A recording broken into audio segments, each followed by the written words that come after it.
Hello everyone, welcome to my channel Connecting with Accounts. Today we are going to learn about accounting information. आज इस video में हम accounting information के बारे में पढ़ेंगे.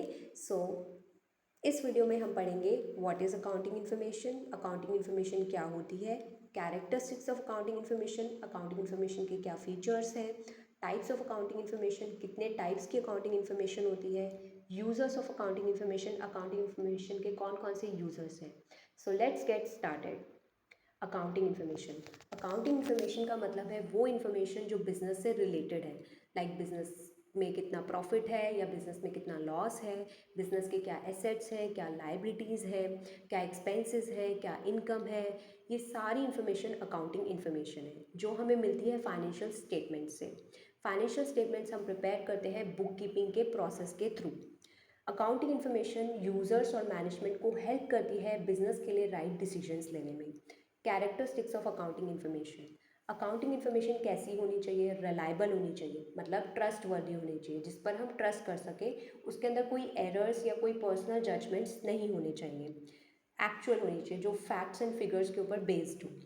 रेलिवेंट होनी चाहिए, जो भी अकाउंटिंग इन्फॉर्मेशन के यूज़र्स हैं जिन्हें एप्रोप्रिएट डिसीजंस लेने हैं बिजनेस के लिए, उनके लिए रेलिवेंट हो, इम्पॉर्टेंट हो, ईजी टू अंडरस्टैंड. मतलब कोई कॉम्प्लिकेशंस नहीं होनी चाहिए अकाउंटिंग इन्फॉर्मेशन में, यूज़र फ्रेंडली हो ताकि ईजिली समझ आ जाए. कंपेरेबल होनी चाहिए ताकि हम अकाउंटिंग इन्फॉर्मेशन को अपने बिजनेस में पिछले साल के साथ कंपेयर कर सकें, प्रीवियस ईयर के साथ, या फिर दूसरे बिजनेस के साथ जो सेम इंडस्ट्री या मार्केट में प्ले कर रहे हैं. टाइप्स ऑफ अकाउंटिंग इन्फॉर्मेशन को हमने 3 कैटेगरी के अंदर क्लासीफाई किया है. First is information relating to profit और लॉस से जो भी इंफॉर्मेशन रिलेटेड होती है वो हमें मिलती है इनकम स्टेटमेंट प्रिपेयर करके ड्यूरिंग अ फाइनेंशियल पीरियड का मतलब है 1 अप्रैल से स्टार्ट होता है, एंड होता है टू 31 मार्च. बाकी डिपेंड करता है बिजनेस टू बिजनेस कि उन्हें अपना फाइनेंशियल पीरियड क्या रखना है. वो 1 जनवरी टू 31 दिसंबर भी फाइनेंशियल पीरियड रख सकते हैं. Second, information relating to financial position, कि बिज़नेस के क्या एसेट्स हैं, बिज़नेस के क्या रिसोर्सेज है, बिज़नेस की क्या लाइबिलिटीज़ है, बिज़नेस को क्रेडिटर्स और आउटसाइडर्स का कितना पैसा देना है. ये इन्फॉर्मेशन होती है फाइनेंशियल पोजीशन, और ये इन्फॉर्मेशन हमें मिलती है बैलेंस शीट यानी पोजीशन स्टेटमेंट प्रिपेयर करके.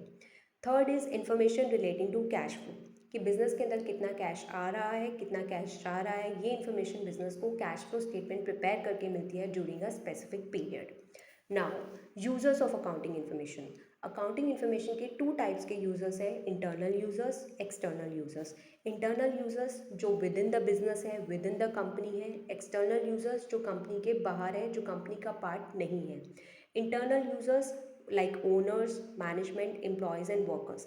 ये इंटरनल यूजर्स जो बिज़नेस के अंदर इंटरनली काम करते हैं, मैनेजमेंट का पार्ट है, उन्हें अकाउंटिंग इन्फॉर्मेशन इसलिए चाहिए क्योंकि इनकी सैलरी, बोनसेस, उनकी रिटर्न, कैपिटल का कमीशन, ये सारा बिजनेस के प्रॉफिट और लॉस पे डिपेंड करता है.